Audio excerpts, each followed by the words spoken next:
Good morning and welcome to our devotional this morning. I ended up having to prepare this at quite short notice, so I've decided to take a leaf out of Brian's book from last week and look at a well-known hymn and the story behind it. Abide With Me is a hymn that's probably best known for its singing at the FA Cup final, and they've sung it at the FA Cup final for almost the last 100 years. They started doing it in 1927 when, oddly, it replaced the song Alexander's Ragtime Band. Its association, of course, is also with the notion of remembrance, and it's often sung at funerals as well. Certainly for my parents and my grandparents who lived through world wars, it was a hymn with great resonance. But as so often, there's an interesting life and an interesting story that lies behind it. Not a dramatic life, not a dramatic story, but rather a story that is touching and profound. Most of what follows comes from an article by a writer called Tim Challies, so my thanks to him for collecting together this information.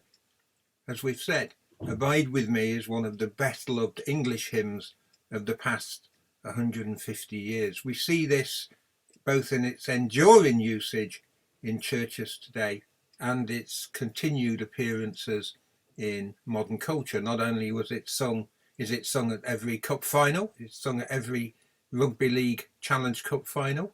It was sung before the 2012 Olympic Games in London.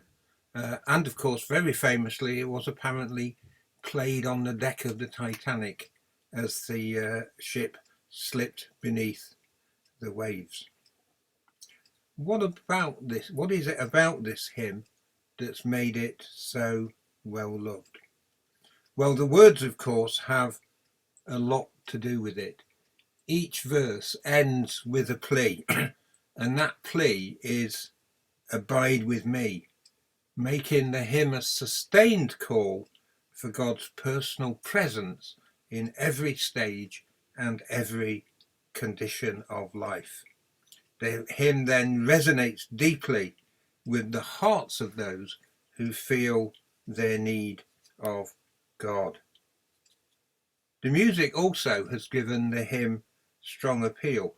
It has been sung to several different tunes. The one that we use most commonly now is called Eventide, and it's by a writer called William Henry Monk. In fact, when the hymn was originally written, it was set to a tune written by the man who wrote the words, Henry F. Light. But since then, it's been adapted and it's been used with a range of other tunes.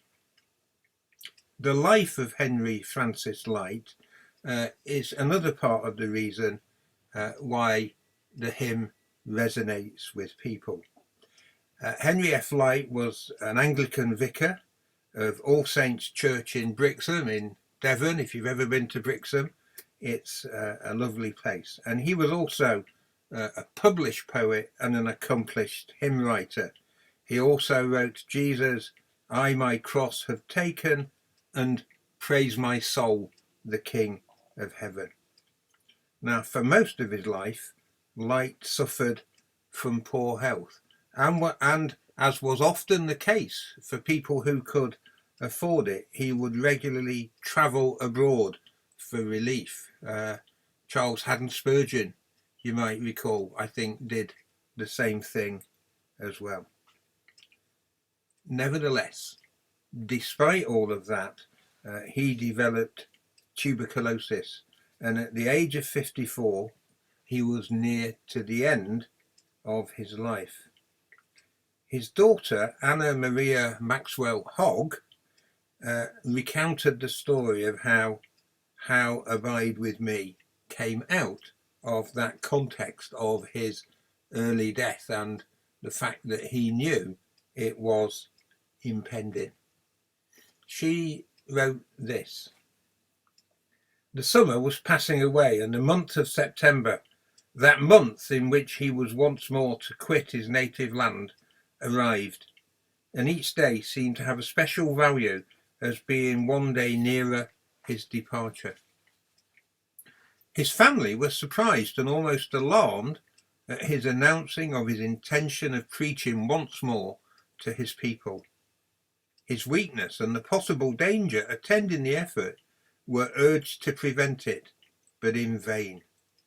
It was better, as he used to say often playfully when in comparative health, to wear out rather than to rust out.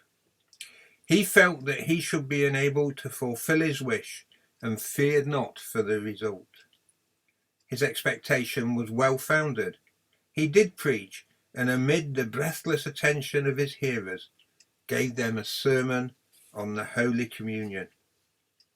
In the evening of the same day, he placed in the hands of a near and dear relative the little hymn, Abide with Me, with an air of his own composing, adapted to the words.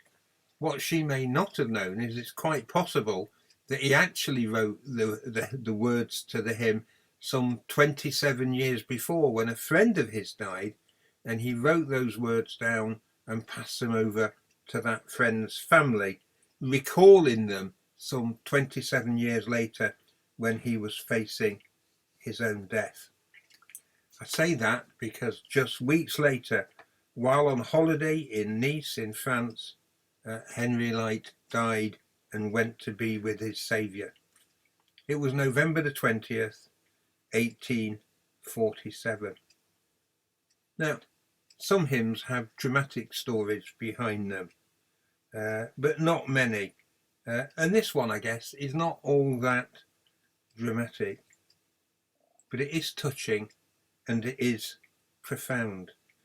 Knowing that it was written by a man who was near death at a relatively young age helps us to feel its weight and its soberness all the more.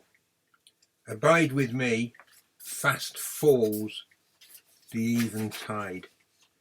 The darkness deepens, Lord, with me abide. When other helpers fail and comforts flee, help of the helpless, oh, abide with me. And one of the things that we're very fortunate to have is actually a facsimile of the handwritten version of this that Henry Light himself wrote. And so as we finish, we're going to put those handwritten words up for you. Abide with me. Have a good week.